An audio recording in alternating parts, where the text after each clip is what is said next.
So we're here at CES 2026, and I will be your guide to the best audio equipment that I can possibly find. It won't be all of it though. You need to search and give love to the other YouTubers as well. But here's my list of best audio equipment for CES 2026.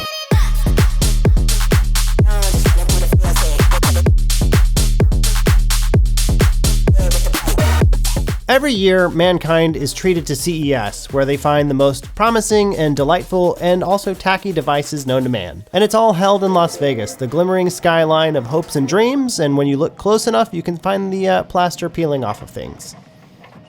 My first stop of the show was to a private room to listen to a brand new audio device by Focal. As I rode up in this golden and marble elevator, I couldn't help but feel a tinge of imposter syndrome. Am I really the guy that should be trusted to look at these audio products and give an opinion?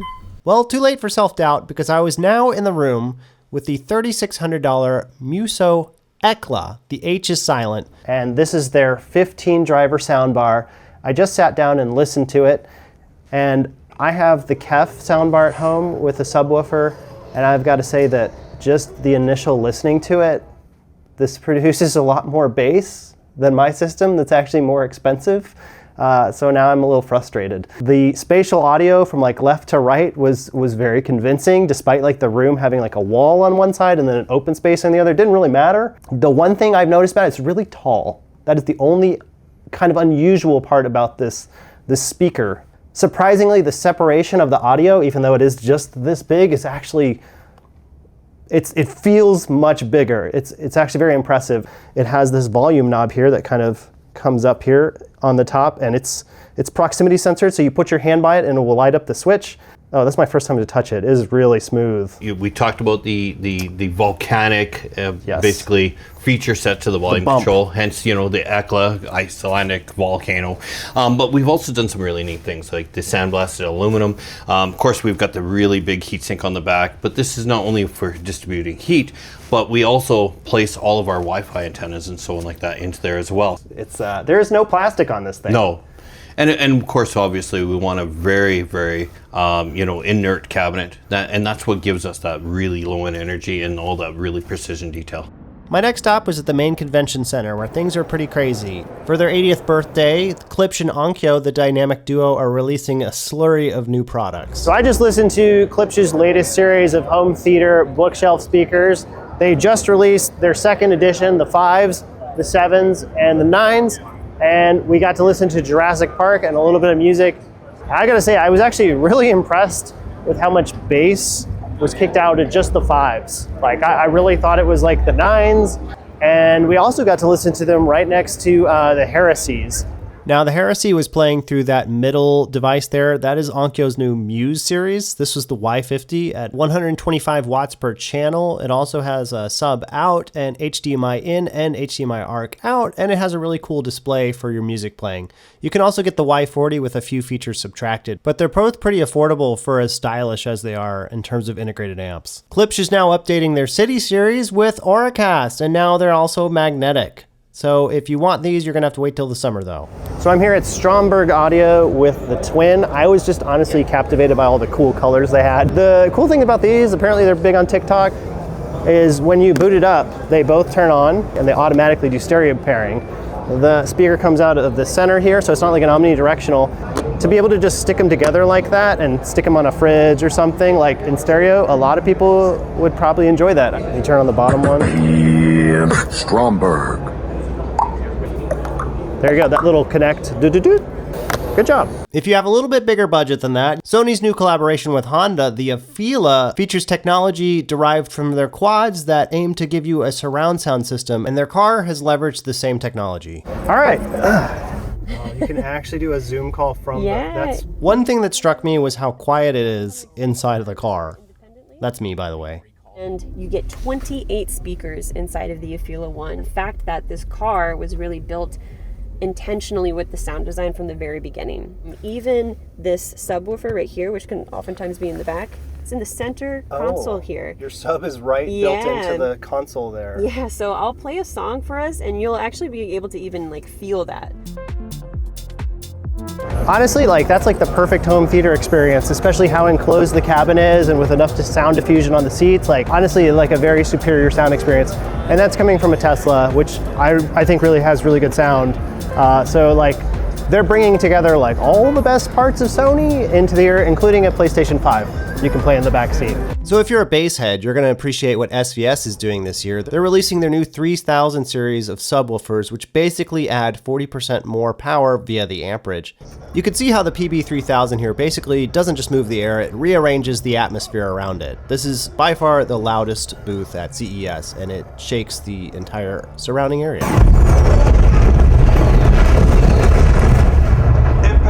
But if you want to take your bass on the go, we need to talk about what Brane Audio is doing this year. This is the original subwoofer device right here that produces that pretty intense amount of bass that shouldn't fit in this small form factor.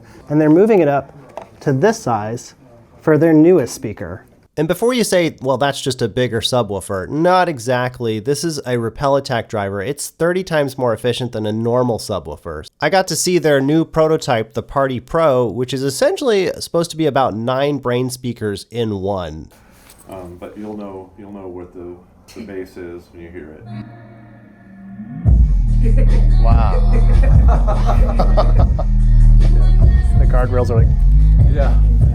Here's one to keep your eye out for. TDM has released these headphones that actually seamlessly wrap up and turn into a Bluetooth speaker. It's so simple that I'm surprised no one else has thought of it before. This year, Shokz came out with a shocking feature on their Openfit Pros. They actually have noise canceling that works. I really was surprised by this. I've got it off right now. You know, I can hear everyone's conversation, turning it on. It actually like kind of took out like all the low end rumble I was hearing around everyone. Like everyone's voice just sounds a little bit more high-pitched is the best way I can probably explain it. I'm not sure how it works, but it works. Headphones inside of a neck rest. These are the Ibanez headphones. I just found them, and you can hear music out of them immediately. It has a little neck strap here. Honestly, they're very comfortable, but I would have to sit on an airplane and try them out. And they fold up, but that's how tiny they get within the case. No CES would be complete without visually striking body massage tool. So I've got the Earfun Wave Pro X on. They have a new Qualcomm chip in them. They've got Bluetooth 6.0, 8 microphones, which is why the noise canceling is so good. And I can't actually hear myself talk right now. Up to 100 hours of battery life. Honestly, a pretty solid contender, especially with the Auracast and stuff. Like these are ready to go for the future. Aside from the new Ear Clip 2 for sports and outdoorsiness, they also let me try their Earfun AirPro 4 Plus with the translation tool on their app. 你好，很高兴见到你。 It did it. Yeah, I was like, hello, nice to see you. It did it in a guy's voice. Teach me how to say something in Chinese. All I know how to say is hello. 谢谢。谢谢? 谢谢。 Oh man, I can't do it. 谢谢. Almost. 谢谢. 谢谢。谢谢. Oh, Oh. you're right. Yeah. 谢谢. Yeah. 谢谢. Perfect. Something refreshing about this CES show was that there's a lot more audio than there used to be. There's a multitude of different brands, but LG has really stepped into the game with their Bluetooth speakers, and Samsung has their own stuff as well, though I didn't get to see it in person. And even IKEA with these $10 speakers. One brand that stuck out to me was the Mondo speakers. They are a European company, and the brushed aluminum and the orange on their headphone devices just really attracts me. I can't wait to try these out. Phew! So that's all the audio I could cover for this show, but I have a bonus now. I want to show you the other things I saw at CES that I really liked.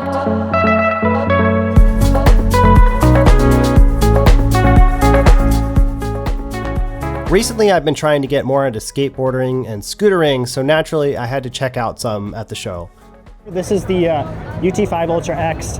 This thing goes up to a whopping 43 miles per hour, which is insane. 4,800 watts of power, and it can go up to a 45% slope increase. I'm taking that corner at maximum turn, I guess, part of it. All right, here we go. Woo! Hey, so I'm here with Paul of VMAX Scooters. Film it while you talk about it. Cool. Whoa. This is our most exciting scooter. This is the new VMAX VX6 dual motor 6,000 watt scooter with 50 miles per hour top speed, up to 69 miles of range in eco mode. We've got the full color display, and a new feature on the scooters for 2026 is the headlights. When it gets dark, they turn on themselves, and a feature that I think exclusive to our scooters is that this will also have low beam and high beam, which is really unusual. Okay, I'm saving the two best things for the last. I found an exoskeleton by dynsys, and it's the Death Stranding edition, so you know I had to try it out. This is the Death Stranding 2 version. Oh my god. Holy shit, I need this. So Peter's gonna let me try on his kit. Whoa. Whoa, that feels weird. I bet I could deliver so much cargo, so many packages with this, and get so many materials for the roads. Oh, sorry. Sorry. Well, it's weird, but it's helping. Like, oh. I'm just gonna run around with it. Yeah, it's helping. Holy shit. I could expand the chiral network with this for sure.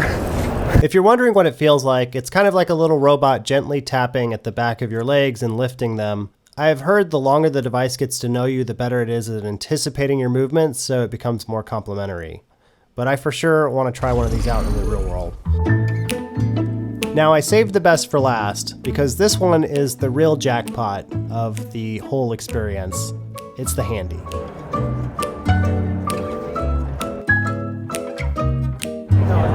So this is the Handy second generation. One of my viewers asked me to make sure I talked about this, so here I am. This is a device for things that we cannot talk about. As you can see, it can go very fast, and you can adjust the stroke for your needs. And it basically links up to a computer, and it's trying to simulate hand movement or any sort of other movement that you could imagine. It's got a mounting hole here, and you can even put it on a belt. So you could get it just right. You could, you know, if you were huge, whoops.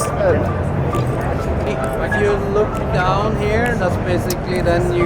Okay. And then you put it up. All right. And so what I'm seeing, oh my God. Yeah, so if I start to... She doesn't even look like she's enjoying it. She's just kind of casually, God. She also has a tattoo very close to her. Is she ever gonna look at me? She's just like she's not even excited about it. Okay. That's good. Well, I think it's safe to say we were all tuckered out after this show. It was a lot of fun walking around and doing things. So anyways, if you enjoyed this video, leave a comment. Let me know what you liked, what you didn't like, or just how your day's going. I enjoyed them.